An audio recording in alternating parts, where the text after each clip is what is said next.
lograr que no le está poniendo. A veces es difícil no lograr que un paciente tenga pues 8, 9, 10. Entonces eso ya nos hace un poquito difícil. Recuerden que la terapia adyuvante es esa terapia que nos va a ayudar a colaborar o asistir. Es una terapia que ayuda. Entonces esa sería como la respuesta. Dentro del esquema que vimos hace ratito, que son la persona con la herida, el objetivo de la herida, el tratamiento de la causa, aquí es donde entraría, o nos sugieren que entraría la terapia con oxígeno hiperbárico. Pues bueno, esa terapia nace hace muchísimo, hace más de 300 años. Desde el 62 se instruyó que un aumento en la presión de aire podía aliviar lesiones agudas. En el 75 se descubrió lo que contenía el oxígeno.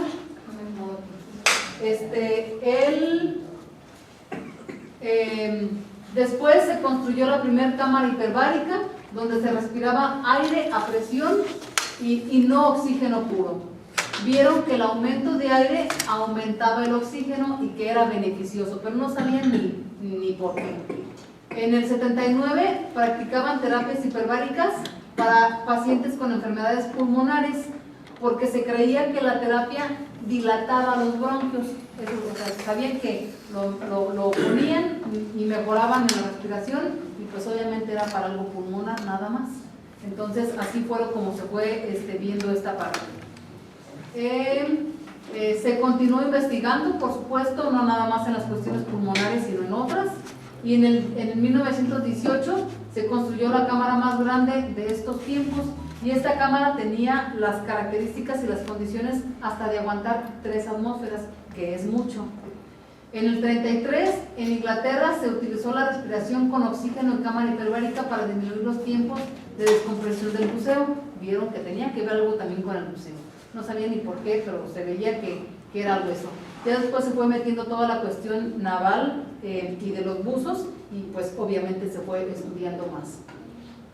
En el 60 se trató al primer paciente con gangrena gaseosa, y pues bueno, ustedes saben que en la actualidad ya hay muchos lugares donde existen las cámaras hiperbáricas y que proporcionan el oxígeno hiperbárico.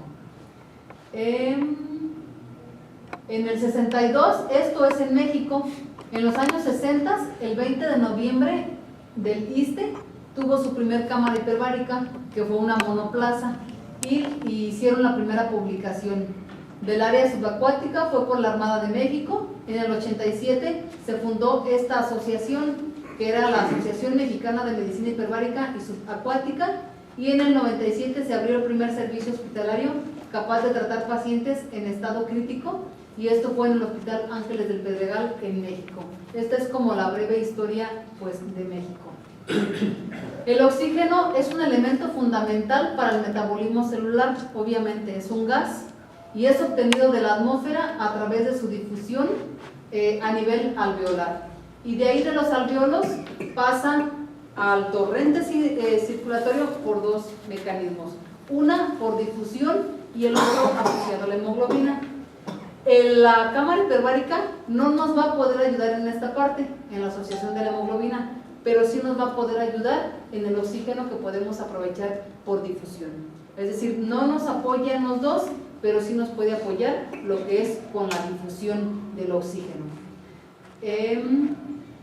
Sabemos que la hemoglobina, lo que es 1 gramo, ¿cuánto nos transporta de oxígeno?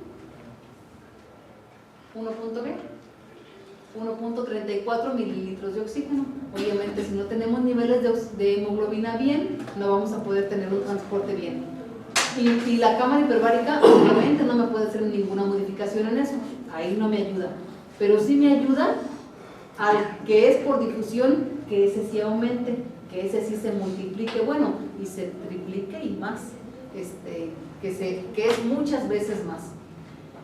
Bueno, ¿qué es la presión atmosférica? La presión atmosférica es el peso de todos los gases que hay en la Tierra y que ejercen una presión sobre un punto en específico. Es decir, todos los gases que hay ahorita aquí, ¿cuánta presión me están haciendo a mí?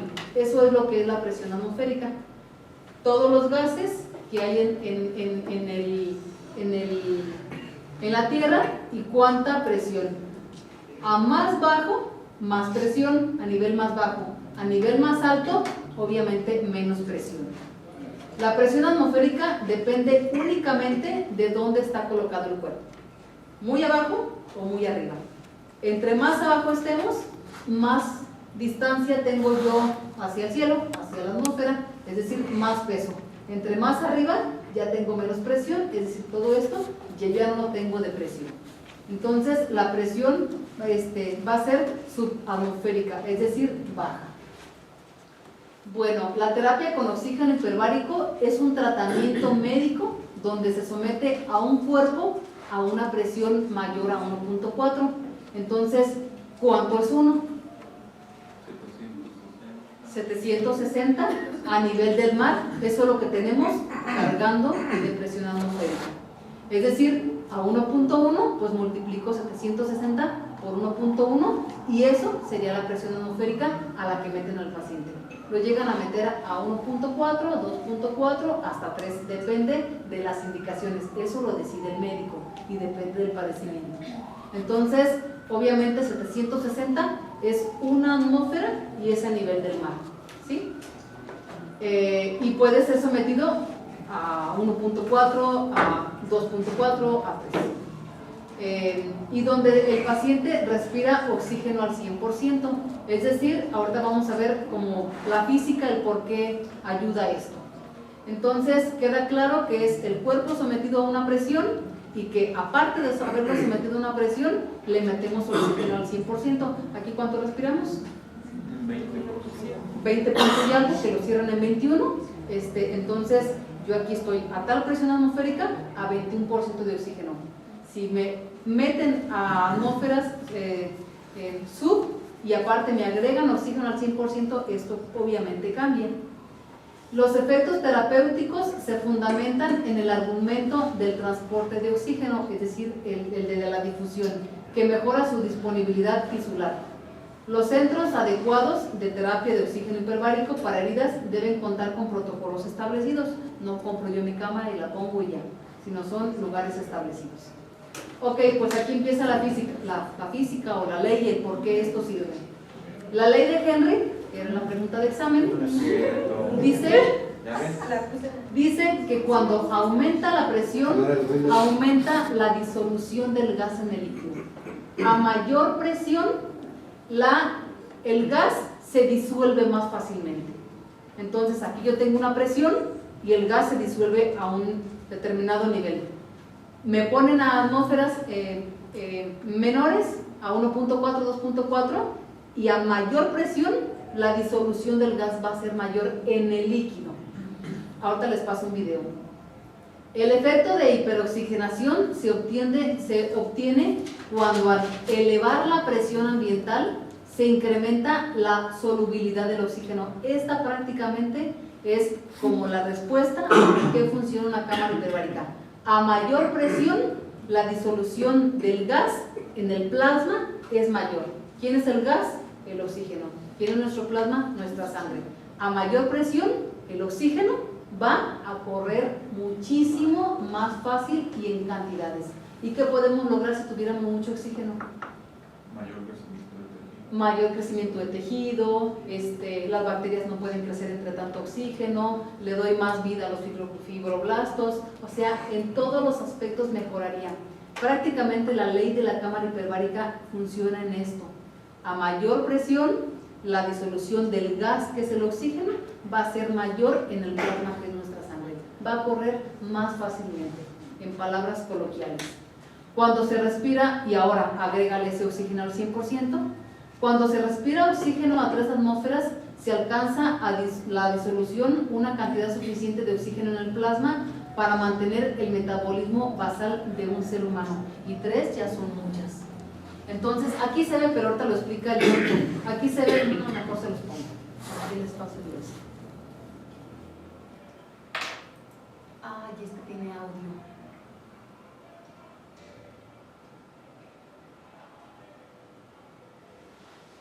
No tiene audio. Tenía que haberlo conectado, ¿verdad? Sencillito detalle. ¿No tiene para audio? Bocina no.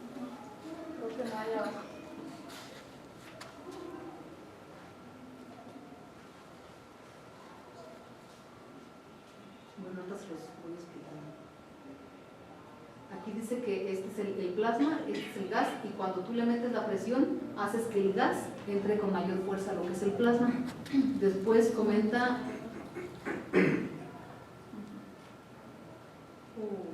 Estas son las moléculas del plasma y estas son las moléculas del gas. Cuando tú le metes una presión, haces que el gas entre forzosamente a lo que es el líquido. Entonces tiene con mayor adherencia, mayor solubilidad el gas dentro del líquido. Y creo que ya nada más da 2 tablitas y ya.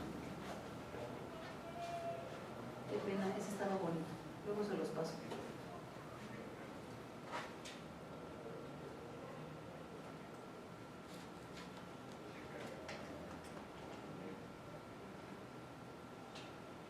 Lo que es la disolución. Una coordenada del video.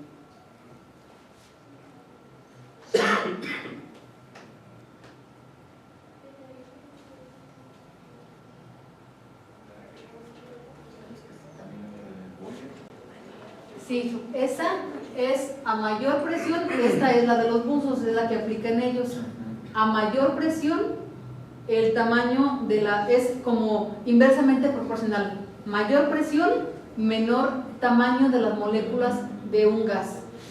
Menos presión, mayor es el tamaño de las moléculas del gas. Por eso cuando suben y suben de una manera muy rápido, no les da tiempo. Ahí es donde maneja la de Boyle, que es una presión que va subiendo lentamente, las moléculas están del mismo tamaño.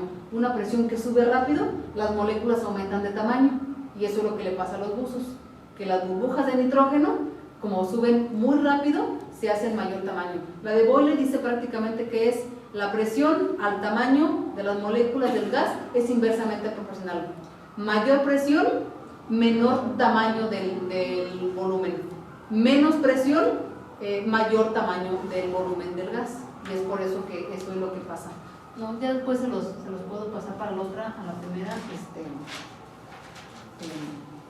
ese video, está bonito. Entonces dice que la atmósfera ejerce una presión a nivel del mar a 760 milímetros de mercurio. Y esta ahí está compuesta de 21% de oxígeno. Es decir, si tú multiplicas 760 por 0.21, nos va a dar esto que dice que la presión parcial puede llegar hasta 160. La presión parcial de oxígeno, ¿cuánto es normal? De 75 a 100. Entonces, tenerla en 160, digo, ya está un poquito elevada, o sea, está bien. 760 por 0.21 son 160 presión parcial de oxígeno a nivel arterial. Y entonces, por eso nos dice que en una persona que está a menos presión, va a tener una presión parcial de oxígeno menos, porque esta presión se modifica. Aquí va a ser obviamente mucho menos. Y entonces por la presión parcial de oxígeno sabemos que es de 75 a 100. Y aquí viene, pues, porque hay tanto oxígeno en la cámara hiperbárica, porque 760 por 0.21 nos da estos 160 que dice aquí, solamente exactito sale 159.6. Y esto es nuestra presión parcial de oxígeno. Si a 1.4 atmósferas lo multiplicas por 0.21, se te duplica la disposición de oxígeno en el cuerpo. Pero ¿qué tal si ese 1.4 atmósferas a la que es sometido el paciente le metes un oxígeno al 100%, te da 1520 de presión parcial de oxígeno? O sea, vean hasta cuánto aumenta de ser un normal de 100 presión parcial de oxígeno, logrando una presión que tiene mucha solubilidad de oxígeno, y meterle un oxígeno al 100% nos puede dar muchísimo, muy alto la presión parcial de oxígeno en nosotros. Y aquí, por ejemplo, también multipliqué, dice que a 1.4, que a 2.4 atmósferas aumentan hasta 12 veces, 12 o 15 veces la disolución del oxígeno en el torrente sanguíneo. Entonces, si yo, sin agregar presiones ni agregar oxígeno extra, multiplico 160 por 12 veces, solamente me da 1920, porque aquí nos menciona que puede aumentar hasta el 2000. Y pues sí es cierto, haciendo por ejemplo esta tabla, 1.4 atmósferas al 100%, 1500, pero si le agrego más atmósferas, obviamente este número va a subir más. Es decir, si voy a llegar a los 2000 que dicen los libros. Y entonces, la terapia con oxígeno hiperbárico aumenta la entrega de oxígeno tisular, lo cual se demuestra por un incremento en la presión parcial de oxígeno en el lecho de la herida. Ustedes saben que en las heridas se llevan muchos vasitos, hay mucha vasculatura lastimada, y el oxígeno, la herida me toma oxígeno de los alrededores. Puede ser, si esos alrededores tienen hipoperfusión, entonces esa circulación o ese nivel de oxígeno a nivel local es muy bajito. ¿Cómo lo podemos agregar? Pues aumentando estos números hasta el 2000, como aquí lo mencionan. Este 2000 en presión parcial de oxígeno me lo da a nivel circulatorio, pero a nivel del tejido me da hasta 400 milímetros de mercurio en presión parcial de oxígeno. 400, cuando lo normal pues es 100. Entonces es mucho el aumento de oxígeno que logramos en el cuerpo. La cantidad de oxígeno unido a la hemoglobina, como les digo, no puede modificarse. Lo que aumenta es la cantidad de oxígeno que se diluye en el plasma, y todo es por la ley de Henry. A mayor presión, mayor es la disolución del gas en el plasma. El nivel de oxígeno disuelto se mantiene por 4 horas después de que el paciente sale de lo que es la cámara hiperbárica. Recuerden también que se puede medir el nivel del oxígeno transcutáneo y a nivel de dermis local en la herida, lo normal son 50 milímetros de mercurio. Cuando nosotros, esto sí hay dispositivos que podemos tener en las clínicas, y que uno sí puede medir el nivel de oxígeno transcutáneo a nivel de la herida. Cuando uno tiene niveles, lo normal son 50, y cuando uno tiene niveles abajo de 40, ya se ve comprometido local, ya sabemos que ahí no hay oxígeno, entonces hay que agregarle oxígeno a esa parte. Y cuando baja de 20, sabemos que dos cosas definitivamente no se van a hacer. Entonces este aparatito pues nos serviría mucho. No se va a hacer la síntesis de colágeno y no se va a hacer la proliferación de fibroblastos. ¿Y cuál es esa etapa? Pues la proliferativa. De ahí no vamos a pasar, llegaremos a la inflamatoria y ahí nos quedaremos. Y cuando lleguemos a la proliferativa, inicio y ahí se estanca. Esas son las heridas estancadas. Durante la cicatrización aumentan las demandas de oxígeno y el oxígeno es obtenido por difusión de los vasos. ¿Qué hay que hacer? Pues que los vasos laterales, que los vasos que me llevan sangre a esa herida o a esa extremidad, lleven la mayor cantidad de oxígeno que se pueda. Y un oxígeno normal, ya vimos que es de 160. Un oxígeno con cámara hiperbárica, ya vimos que es de 2000. Entonces, obviamente, la disposición de oxígeno es mayor a más presión. La concentración de oxígeno disuelto en el plasma pues es lo que nos va a aumentar una terapia con cámara. Y pues bueno, esta hiperoxigenación definitivamente nos va a ayudar a la reparación tisular. El efecto de la cámara hiperbárica, pues bueno, ya lo vimos que es una parte, la ley de Boyle, que es a mayor presión, las moléculas de gas son más pequeñitas. A menor presión, las moléculas de gas son más grandes, y aquí es donde vemos las burbujas de nitrógeno, que es lo que hacen los buzos cuando causa lo de la descompresión. Y los efectos causados por la elevada presión parcial de oxígeno en los tejidos del cuerpo. Estos son pues los efectos de lo que es la cámara hiperbárica. Las moléculas tan pequeñitas que se llegan a hacer del gas entre mayor presión. Y entonces le agrego el tamañito pequeño del gas a mayor presión y le agrego la ley de Henry que dice que se disuelve más. Entonces una lo disuelvo más y otra lo hago más pequeñito, o sea, puede entrar más fácilmente. Esas son las dos leyes prácticamente que nos ayudarían a entender por qué llega tanto oxígeno en la cuestión de la cámara hiperbárica. Entonces, ¿cuáles son los efectos de la cámara hiperbárica? Por la pregunta de examen. No se las aprendan, nada más imagínense en su mente qué haría el cuerpo y qué haría una herida con mucho oxígeno. No tienen que leerlas. Ahorita lo fueron diciendo. ¿Qué haría con mucho oxígeno? Pues hay más fibroblastos. ¿Qué haría? Pues hay más vasos sanguíneos. ¿Qué haría? Pues las bacterias pueden crecer menos porque tiene toxicidad sobre ellas. ¿Qué haría? Y entonces nada más váyanse con la lógica de qué haría nuestro cuerpo con mayor oxigenación, con mayor disposición de oxígeno. Disminuye la hipoxia tisular, aumenta la proliferación celular, acelera la producción de colágeno, promueve la actividad bactericida, acelera los vasos nuevos, interfiere en el crecimiento bacteriano porque hay muchas bacterias que no te pueden con tanto oxígeno.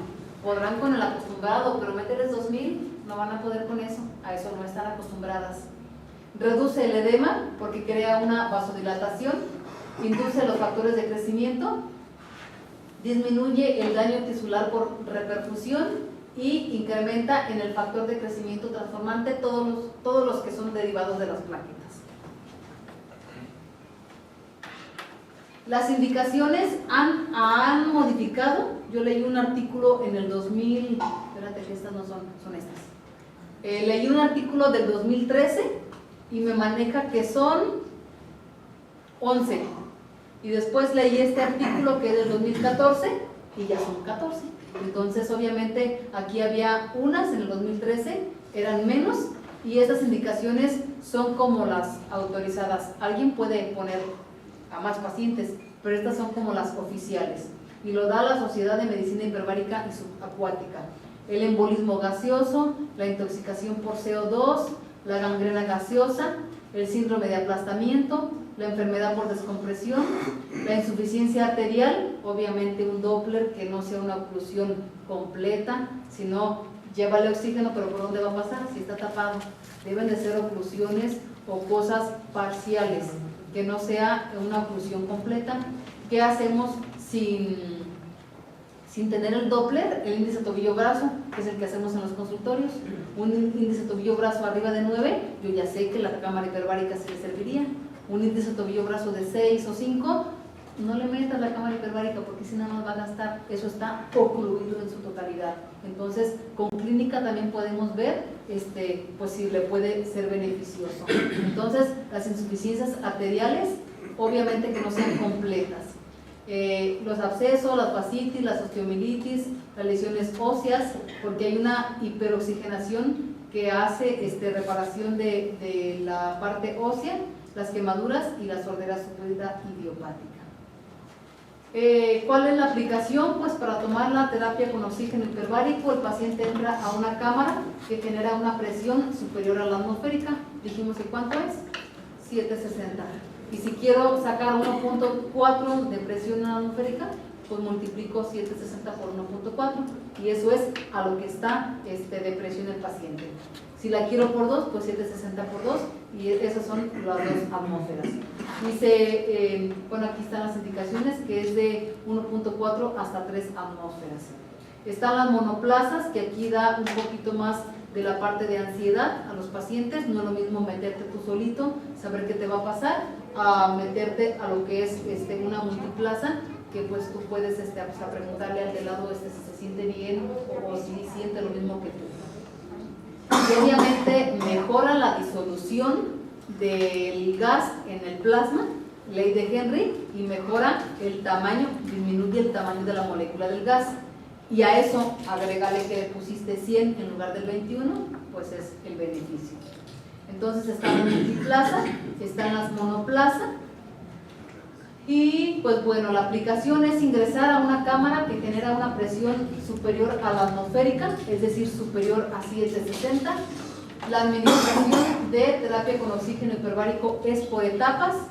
Etapa 1, vamos a hacer la compresión por 5 o 6 minutos y aquí va a aumentar la presión hasta el número deseado. Repito, eso lo decide el médico. Etapa 2, mantener esas condiciones hasta por 2 horas y aquí se va a respirar al 100%. Y la etapa 3 es la que vamos a hacer, la de descompresión. Obviamente no se va a hacer en un minuto, porque sería lo que nos pasaría lo que a los buzos, un embolismo gaseoso. Entonces se disminuye la presión en forma progresiva durante 5 o 7 minutos hasta llegar a lo normal, para que precisamente vamos a ir perdiendo presión y la molécula del gas va a ir haciéndose grande. A menor presión, la molécula más grande. Tiene que ser muy despacito para que la molécula lo alcance a compensar, si no nos pasa lo que el refresco. Algo muy lento, las moléculas salen del mismo tamaño. Algo muy rápido, se disparan. El esquema recomendado: 1 o 2 sesiones al día, por 5 o 6 días a la semana, con una presión promedio de 1.4 o hasta 2.4. Se sugiere que son sesiones de 10 a 35. Yo hablé a algunos lugares y varios manejan 10 sesiones como mínimo. El que tú vayas por una sesión como que no te va a servir de mucho. Yo hablé y las manejan de 10. Yo tuve la oportunidad de meterme en una cámara hiperbárica hace algunos años, cuando estaba en México, y ahí las sesiones eran como de 15 las mínimas, ya hace un buen ratito.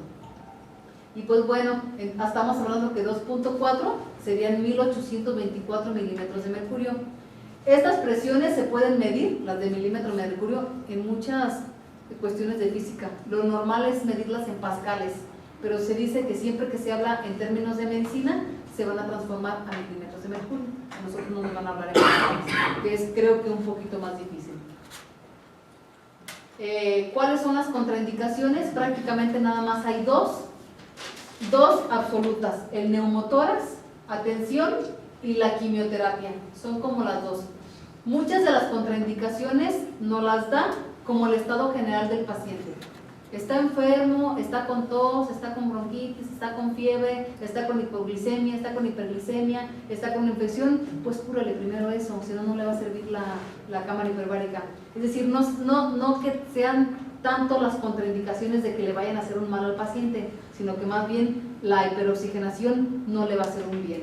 Entonces la mayoría de las contraindicaciones son igual, no se las aprendan de memoria, solamente ubíquense. ¿Cuál es una contraindicación? Un paciente que esté inestable, que no le va a servir una cámara hiperbárica en este momento. ¿Cuál está inestable? Pues una infección, uno que necesite desbridamiento, uno que tenga las cuestiones nasales con alguna gripa, alguna sinusitis, porque acuérdense que es presión la que vamos, que nos vamos a sentir como si estuviéramos bajo agua, que se debe de hacer las medidas compensatorias, que ahorita la tenemos. La quimioterapia nos dice que nos va a aumentar la toxicidad tisular, que nos va a predisponer a la toxicidad de oxígeno y que nos va a favorecer una vasodilatación, pero a niveles que nos va a provocar edema en miembros inferiores, y entonces que esa vasodilatación no nos va a ayudar en nada. Las relativas, pues claustrofobia, infecciones, sinusitis, epilepsia, crisis convulsivas. Si me convulsiona adentro y no puedo entrar por él o no lo puedo sacar rápido, acuérdense que necesito 7 minutos para poderlo ir descomprimiendo, no se podría. Fiebre 38, hipoglicemia, aquí es donde yo les digo que son como cosas lógicas, que es un paciente que está mal y que pues primero lo estabilizo y después la cámara hiperbárica. Y muchas de las contraindicaciones se dice que no se sabe bien el motivo, pero que sugieren que no lo miras. Los efectos adversos: el barotrauma del oído, que esto es por la presión que se percibe o la presión que sí se adquiere dentro, y esto se quita solito con los días, con las horas que van pasando y con las cuestiones compensatorias, que es pasar saliva, que es bostezar o que es la maniobra de Valsalva, o sea que te presionas y soplas, o así como si estuvieras mascando chiquito y pasando saliva. Esas tres: masticar, pasar saliva y la maniobra de Valsalva. Y nos dice que con esto puedes compensar muy bien la presión que tú estás sintiendo conforme. Yo creo que no nos metieron a muchas atmósferas, no recuerdo, porque yo no sentí gran cosa de presiones. A un compañero traía una muela mal y a ese no lo dejaron entrar. Y nos metieron nada más de paso para que sintiéramos la práctica. No teníamos nada. La ansiedad, porque es un lugar que está encerrado. La toxicidad por oxígeno. Recuerden que el oxígeno es muy bueno, pero que obviamente también vamos a tener toxicidad por oxígeno. lo que es las convulsiones, lo que es también incluso la dificultad para respirar, esos van a ser complicaciones también por toxicidad de oxígeno. La miopatía reversible, el incendio en las cámaras hiperbáricas, y ese se puede dar por enchufes mal tratados, por ropa que uno meta, por un paciente que no avisó y que se pasó el cigarro y el encendedor para fumar adentro. Dicen por cremas, por cosméticos. Recuerden que es oxígeno al 100 y los cosméticos tienen derivados de petróleo o de cosas oleosas que pueden hacer explosión adentro. Entonces, obviamente no son muy frecuentes, pero sí se han dado. Decía una revisión que en 44 años había 42 incendios, o sea, casi uno por año. Y se da por ropa, por cosméticos, por encendedores, por enchufes, por cuestiones que se pueden prevenir fácilmente. Un evento adverso, pues también la disminución cardíaca, pero esto prácticamente lo da en pacientes que tú metes a la cámara hiperbárica, pero que pues ya iban mal, o sea, ya pacientes con edema pulmonar, pacientes descompensados. Obviamente un paciente muy inestable va a tener muchísimos efectos adversos dentro. Las complicaciones pues son poco frecuentes, como ya lo vimos, la toxicidad, lo que es por el oxígeno, que es pues en ocasiones algo infrecuente, y esto en ocasiones se puede mejorar con retirar el oxígeno al 100% y pues que nada más respirara como es al 21 por unos 10 o 15 minutos y ya se quita esa toxicidad, más bien se quita esa aportación de oxígeno al 100% para que no vaya a ser más toxicidad por el oxígeno, la claustrofobia, la hipoglicemia y la explosión.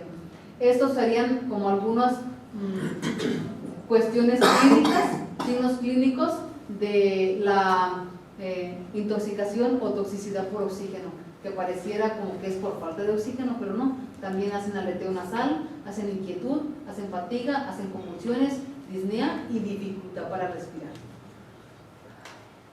Las sugerencias, pues conocer las maniobras en caso de molestia, el tragar saliva, la maniobra de Valsalva y el bostezar.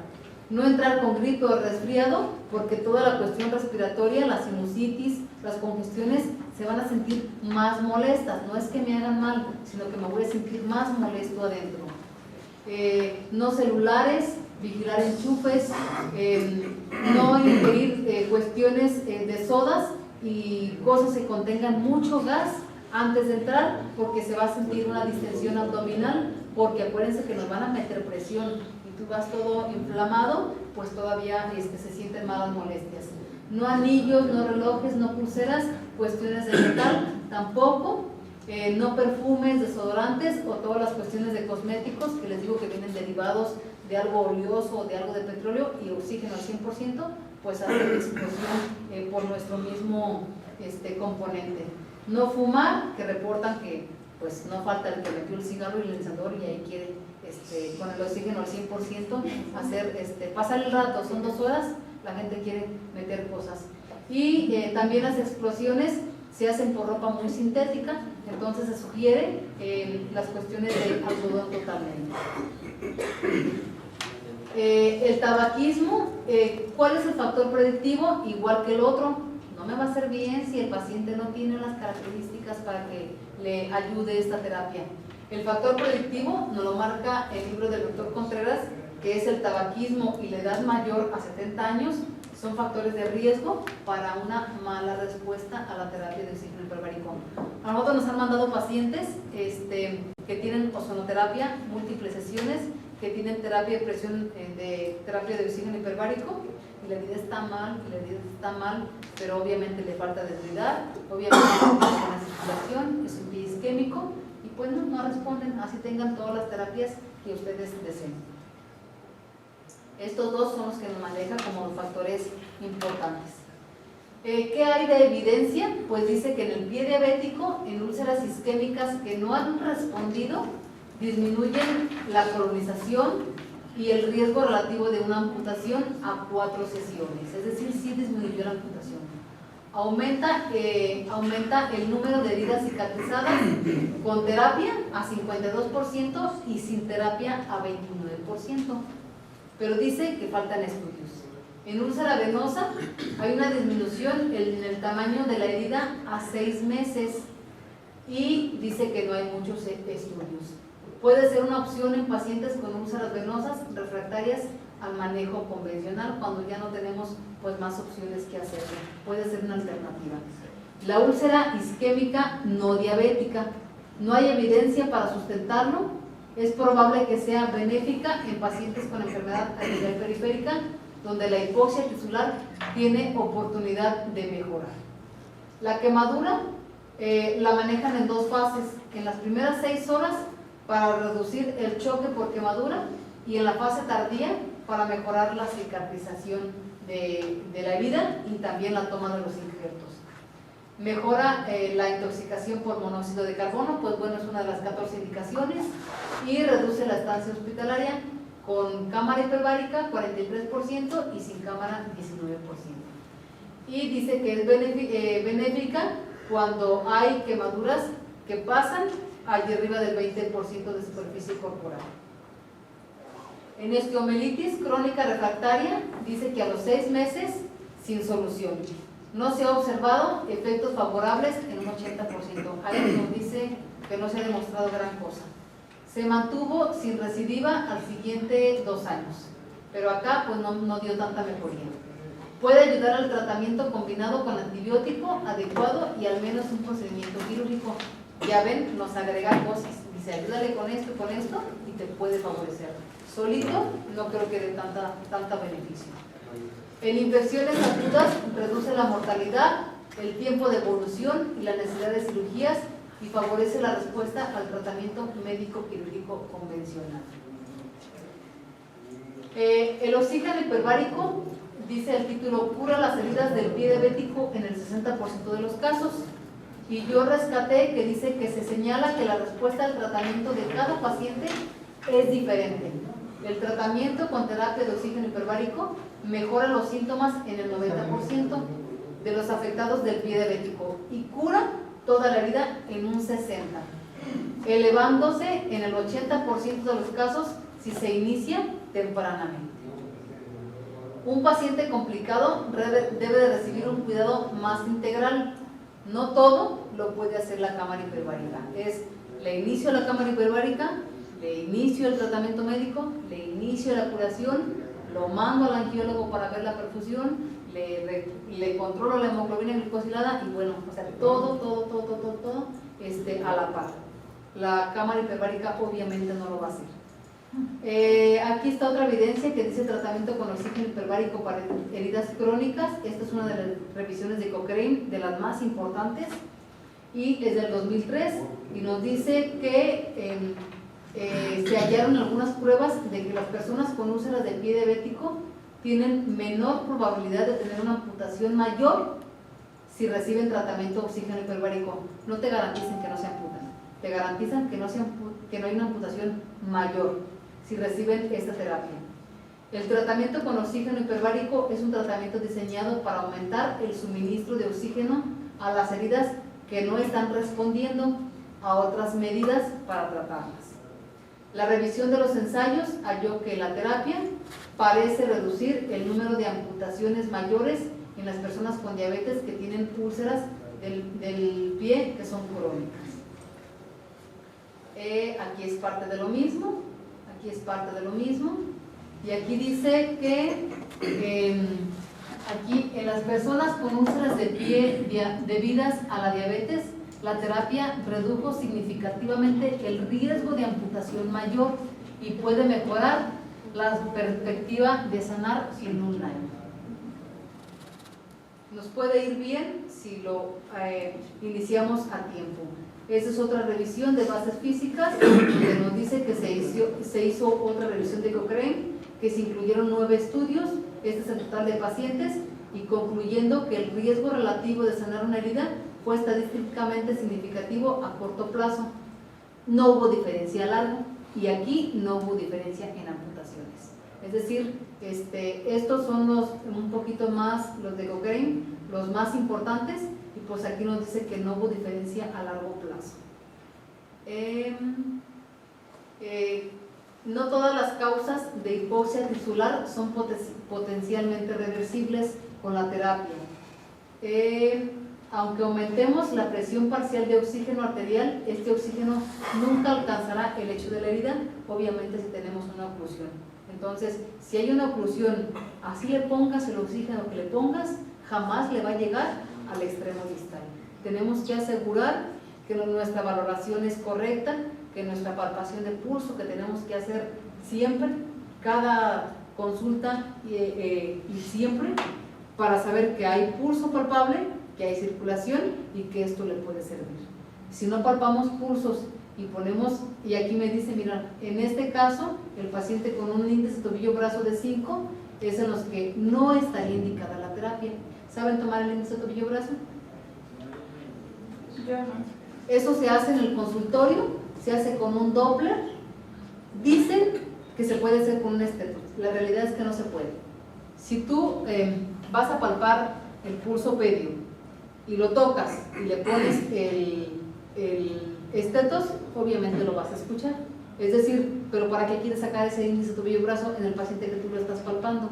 Es obvio que sí hay circulación. La idea es sacar el índice tobillo-brazo en aquel que no palpas, es decir, el difícil, el que le dudas, y en ese jamás vas a dar con un estetos. Ahí se necesita un Doppler vascular de punta finita, y entonces le tomas la presión sistólica del pulso pedio, le tomas la presión de tu brazo, divides el pie sobre el brazo, 130 sobre 100, y entonces ahí te sale un número. Ese número, si sale arriba de 0.9, no es problema arterial, será otra cosa, pero oclusión arterial no hay. Será venoso, será otra cosa, pero no es oclusión arterial. Si te sale de 0.7, 0.8, hay que dudarle, y obviamente si te sale de 0.6 o 0.5 hay un problema arterial. Ese paciente no lo debe de ver una enfermera, lo debe de referir al médico o al angiólogo. Entonces aquí te dice que por más oxígeno que tú tengas disuelto y moléculas muy pequeñitas que puedan llegar a todos lados, si la arteria está tapada con un índice tobillo-brazo de 5, obviamente no sería una indicación para la cámara hiperbárica. Y ahí es donde entra pues nuestra valoración. No nada más que se tiene una herida, puede ir, pues que vaya. No, tienes que valorar para ver si le puede hacer bien. La curación a las 12 semanas es superior en el grupo tratado con cámara hiperbárica del 82% al que no tuvo la terapia, 45%. Yo creo que es una excelente herramienta adyuvante que nos apoya, igual que la terapia, cuando tú la indiques bien, no a todos los pacientes. Y pues aquí está otro artículo que dice, este estudio analiza la importancia de informar a nivel de la población, el nivel específico de etiología de la herida, un nivel estratificado del riesgo, y luego superponer el efecto de la adherencia al tratamiento en esos resultados para proporcionar a los médicos una comprensión integral de cuándo recetar una modalidad avanzada con el oxígeno hiperbárico. Hay que hacer todo esto para poder decir si le queda la terapia con oxígeno hiperbárico. No es la primera instancia. Y entonces las conclusiones son que la terapia con oxígeno hiperbárico tiene un lugar en el armamento terapéutico actual, y en México contamos con este recurso. No es una panacea, no sirve para todo. No sirve para el pie, no sirve para la venosa, no sirve para la oclusión, no sirve para la de 20, no sirve para todo. No es algo que lo cure todo, a pesar de la disponibilidad de oxígeno que podemos llegar al torrente. Es solamente con indicación propia. Entre sus beneficios está reducir la estancia hospitalaria y la necesidad de cirugía y amputaciones, así como mejorar la calidad de vida de los pacientes. Es una herramienta complementaria, no es solita, muy valiosa para el tratamiento médico. Se requiere un mayor número de estudios para determinar su verdadero valor en el manejo de las heridas agudas y crónicas. ¿Por qué me tardo mucho, o por qué insisto en que no es única, que no es solita, que es bajo una valoración? Porque tengo 7 años en el manejo de la herida, en múltiples lugares, en clínicas, en el otro hospital, en mi hospital en particular, en todo, y siempre nos topamos con el tratado solamente de la herida. siempre nos topamos con que se está tratando solamente la orina, sin tratar la compresión, sin tratar la descarga, sin tratar la circulación, sin tratar la nutrición, sin tratar todas las comorbilidades, sin tratar el estilo de vida, obesidad, desnutrición, tabaquismo, sin modificar pues muchas cosas. Yo tengo bien claro que las heridas más difíciles jamás van a salir, bueno, ni las difíciles ni las fáciles van a salir con solamente manejar el time. El time es para manejar la herida, nada más. El time, T-I-M, la herida. Pero yo soy una de las candidatas a no dar indicaciones por teléfono, a no irme con el time sin preguntar ¿y qué come? ¿Y qué edad tiene? ¿Y quién la cuida? ¿Y cuántos de diabetes? ¿Y qué hemoglobina? ¿Y qué colesterol? ¿Y qué come? ¿Y cuánto tiene de albúmina? ¿Y qué suplemento tiene? ¿Y está enfermo o no? ¿Fuma o no? ¿Toma o no? ¿Qué zapato? Y hasta que me dicen todo eso, les doy lo que es el manejo de la herida. Entonces, definitivamente es primero el paciente y después la herida. Y casi todo el mundo nos vamos con qué le pongo a la herida o cómo le iría a la herida, sin tratar los demás al paciente. Tampoco me pagaron nada por esto, yo hablé nada más para preguntar. Esta está aquí en Morelia, me imagino que hay en varios hospitales, y este es como un ejemplo de cuánto cuestan. La sesión es de 1 hora, el número de sesiones depende del médico y del paciente. Sí se piden como mínimo 10 para que se vea el efecto, y está aquí en Morelia, en Ventura Puente, y aquí maneja los requisitos: no manejar presión alta, no tener implantes, no celulares, no metales, ropa cómoda de algodón, no consumir líquidos 30 minutos antes de la sesión, y aquí por cada 10 sesiones regalan una, o sea, te cobran 9, algo así, por cada 10 te regalan una. Eso me lo dijeron. Y pues nada más, sería todo. No sé si tengan dudas de lo que es todas. Yo les sugiero que para aprenderse contraindicaciones de uno, contraindicaciones de otro, indicaciones de uno, indicaciones de otro, yo les sugiero que siempre váyanse como al mecanismo de acción, y ese solito te da todos los efectos. A ver, yo coloco la esponja en la terapia y hace una succión de ahí ya me imagino qué me va a hacer. Pues me va a contraer las orillas. Al hacer la succión me va a retirar el exudado. ¿Qué va en el exudado? Pues carga bacteriana. Y entonces va a causar una mejoría en todo el lecho. ¿Y qué me viene con una mejoría? Mejora la cicatrización. Siempre en toda la mejoría de las heridas hay angiogénesis. Es lo de todas, pues es parte de la segunda etapa o tercera, de lo lean, de la cicatrización, la angiogénesis, la proliferación de fibroblastos. Y pues bueno, yo les sugiero que más bien se imaginen el procedimiento y solito les da el mecanismo de acción y solito les da los efectos que puedan causar. En este caso, yo les pido mucho que se aprendan o que se ubiquen en la ley de Henry, en la ley de Boyle, y con esas dos sale todo lo demás. La ley de Henry es la que nos va a decir que a mayor presión la solubilidad del oxígeno es mayor en un líquido. El oxígeno se disuelve más fácilmente en el líquido, o se diluye o se asocia a mayor presión. Y la otra ley, que es a mayor presión, menor tamaño, es como inversamente proporcional. Mayor presión, y digo mayor porque es abajo, mayor presión, más pequeñito el volumen de las moléculas del gas. Menos presión, imagínense el Everest, grande las burbujas. Entonces, entre más grandes, menos pueden pasar. Si aplicas las dos leyes, eso es lo que te da el fundamento, el por qué tanto oxígeno disponible en las células. Y tanto oxígeno disponible, pues igual, busca la lógica que te haría tanto oxígeno en tu cuerpo. Todos los beneficios que puedan ser, ahora ubicados en tu herida. Entonces, pues nada más retomando, la presión atmosférica es de 760, aquí aplican de 1.4, 2.4 hasta 3 atmósferas. Aparte agregan lo que es el oxígeno al 100%, y pues bueno, la disolución es mayor y los beneficios van a ser mayores. La transcutánea en lo que es la dermis, que es la periférica, lo normal son 50, hay un aparatito que te mide la oxigenación transcutánea. Abajo de 40 ya hay sufrimiento de células, ya no hay buena oxigenación, y abajo de 20 ya no hay cicatrización.